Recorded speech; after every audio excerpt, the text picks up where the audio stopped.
Hello chess friends and welcome to Jozarov chess channel and welcome back to the Freestyle Chess Go Challenge in 2025. So we're now already in the semi-final stage, and in the semi-finals we have now an amazing match between young Vincent Keymer against Magnus Carlsen. Magnus yesterday won his match against Nodirbek Abdusattorov with a clear result, and it seems so that Magnus is getting back in shape in the league format. It didn't work out quite for Magnus Carlsen, but as I said, as now the classical event started, Magnus is getting stronger and stronger. But today, a new opponent from this new generation that's coming in chess, among, of course, Gukesh, Nodirbek Abdusattorov that we have mentioned, Alireza Firouzja, Prague, Arjun Ergaisi. Vincent Keymer is also a very talented player. Let's see now, could he do something against Big Magnus in the Freestyle Chess Go Challenge in 2025. So today with white, here Vincent in this particular position opened with the move g4, which again makes pretty much sense.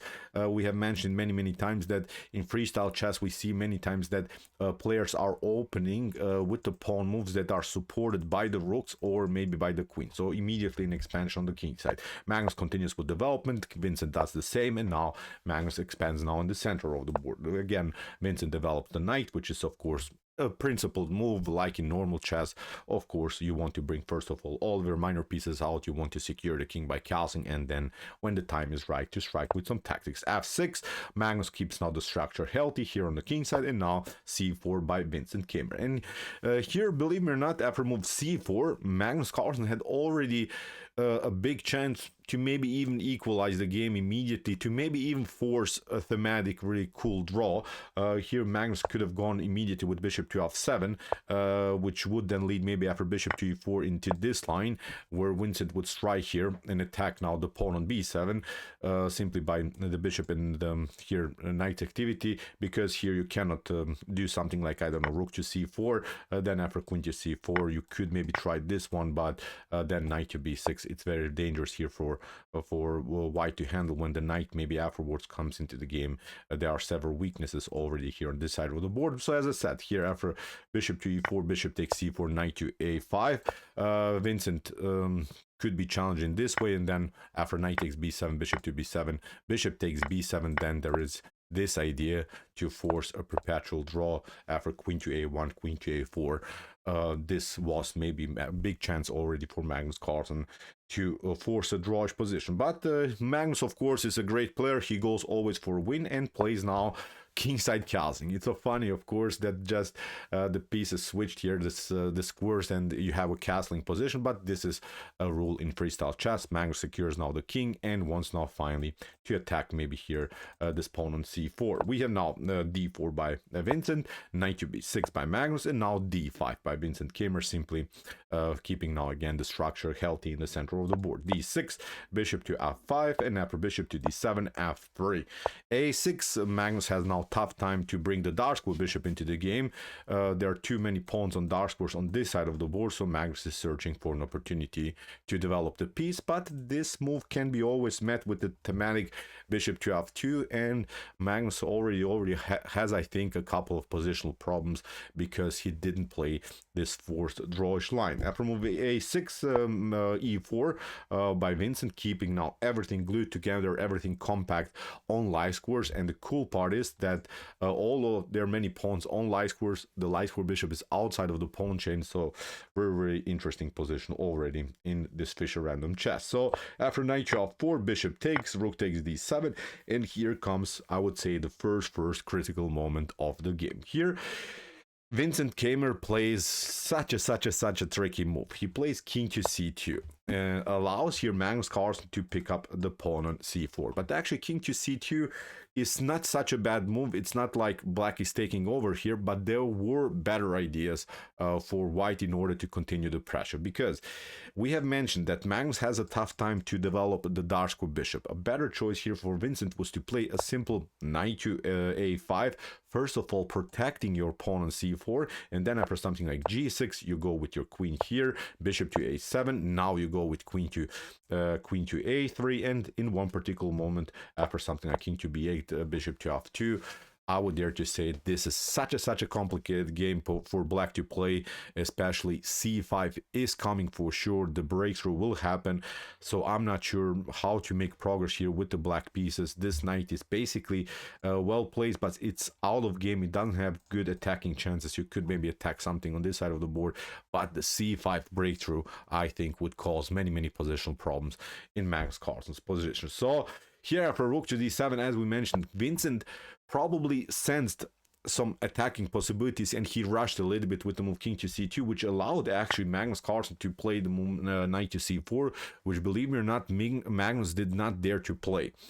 After knight to c4, I've analyzed a little bit the position. I wanted to really see what's going on now on the board because it was very complicated. Then king to b1, and in order to stay in the game, black has to now chase the queen a little bit. Then with knight to e3, you attack the rook, and actually, I'm not sure if Vincent calculated all of this, but actually in this particular position, you should even go for the exchange sacrifice. That was very tricky idea here by Vincent, because after knight to f1, that could have happened, but we didn't see in the game, unfortunately.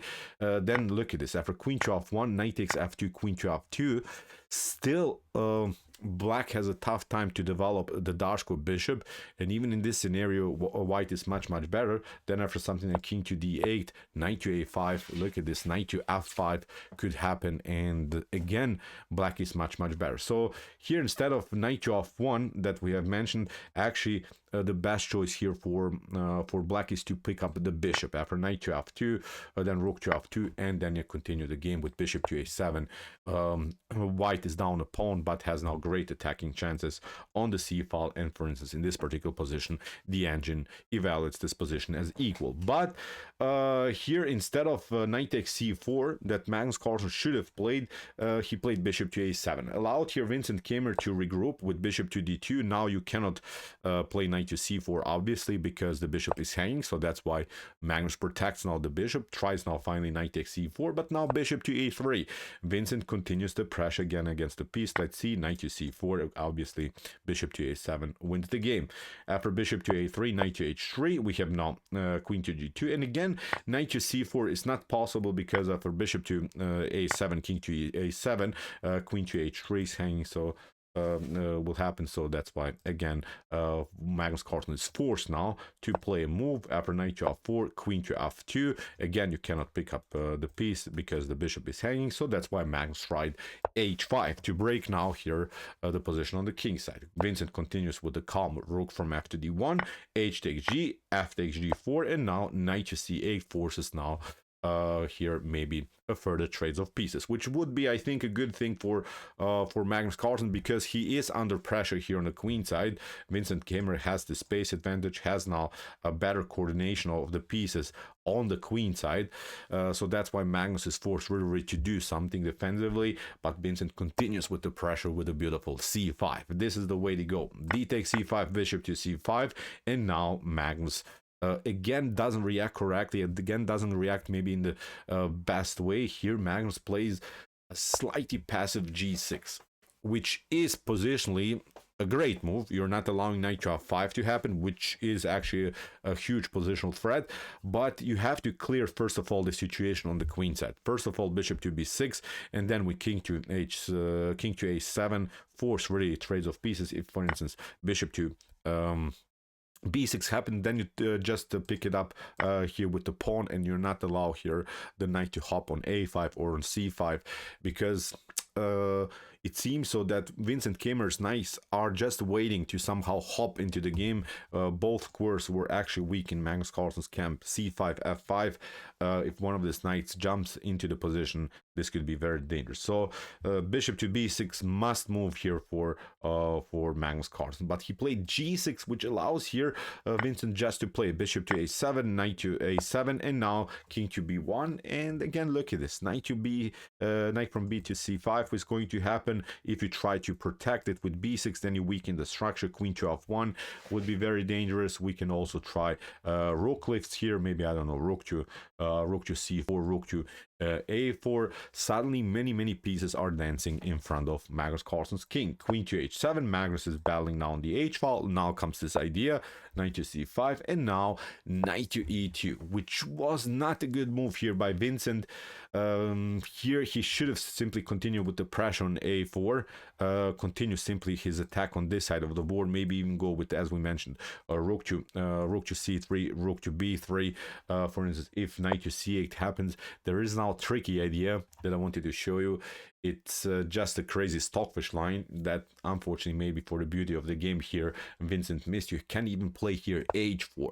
You can even attack the king side because, as I said, white has a much better coordination. Allow here even the queen to take both of these pawns, but once one of these rooks is getting on the 7th rank, this is game over. For instance, you try rook from f to d8, and then knight takes b7 causes many tactical problems. If one of these rooks again comes on c7, it's game over, I think, here from Magnus. So a4, knight to c8, and then h4 was now a big chance for Vincent Keymer to really take over. I would dare to say to maybe even destroy Magnus Carlsen's defense, but he played again a slightly too passive move, knight to e2, which allows here Magnus Carlsen again to simplify the game. And now after knight to b5, queen to c4, and rook to c8 that Magnus Carlsen played, again we have reached an equal position. So again, both players have some problems, both players have some attacking chances, so it's really an unbalanced game. Obviously, Vincent has here attacking chances on this side of the board, Magnus has attacking chances on this side of the board, but now after a4 that finally Vincent Keymer played, and Vincent, we mentioned it, should have played this move much earlier, allows here Magnus Carlsen to hop with the knight on d4, and this is now perfect piece, perfect centralized knight. Great thematic move here again by Magnus Carlsen. And as I said, this is again a pretty equal position, but now Vincent pushes it, simply g5, tries to split the pawn chain, rook from c to d8, we have g takes f6, rook to f6, rook to f1, rook to b6, and now rook to f2. Good move here by Vincent, protecting everything on the 2nd rank, and of course trying maybe to include now both rooks into the attack. g5, we have king to a2, queen to a7, and now rook from f to c, rook from c to f1. Good move by Vincent, forcing simply here an attack on the 7th rank. And now Magnus again makes really a bad move, allows here a really nice attack after move g4 that he played. And g4 is not so good. You have to compete somehow against both of these rooks. You have to play moves like rook to g8, and then after rook to f7, rook to g7, you have to compete on the 7th rank. After rook to f6, rook to g6, maybe rook to f8. You cannot here, believe me or not, play rook to g8 in this imaginary position, because rook takes g8, queen takes g8 leads now into this devastating tactic. Look at this, rook to a6, queen to c5 check. If you play b6 and queen to c7 is going to happen. If you get the king here, then rook to f8 is again simply winning the game. So that's why here after rook to f8 in this position that we are analyzing, Magnus should go here with queen to h2, and then it becomes still very dangerous, but it becomes very an unpleasant game again for black, but maybe with some kind of a defensive chance. But g4, pushing the pawn instead of competing somehow against these dangerous rooks, leads now into a disaster here for Magnus, which, believe me or not, Vincent Keymer didn't punish. As we mentioned, rook to f7, I think is simply leaving Magnus Carlsen here in an undefendable position. You try maybe queen to h2, then rook to f2, you're stepping back, and then once this rook is coming on c7, game over, I think, here for Magnus Carlsen. But Vincent, instead of rook to f7, played queen to c3, allows here again Magnus Carlsen to get back into the game after a good move knight to f3. Now Magnus locks finally the f file, rook to g2, rook to g8, rook to f2, and now rook to d6 here by Magnus Carlsen, which again was not a good move, because knight to d4, now you don't have this threat that we have mentioned on the f file, and now Vincent doesn't have anymore the rook battery on the f-file. Now it was time maybe to get the knight back into the game and then play a calm rook to g7, or maybe here rook to f7, competing finally against this unpleasant rooks on the f-file. This was the way to go. But Magnus played rook to d6, allowed here queen to e3 by Vincent, which is now dangerous discovered attack. King to a8, knight to a6, and now Magnus makes, I think, the crucial mistake of the game. Here Magnus has to play just a calm, I don't know, king to b8 and then rook to g3. Okay, still maybe a slightly better position for white, but you're competing somehow. But Magnus played now a bad c6, which leaves now here this rook unprotected on d6 and allows here Vincent to play queen to a3. Great counter attack against the rook.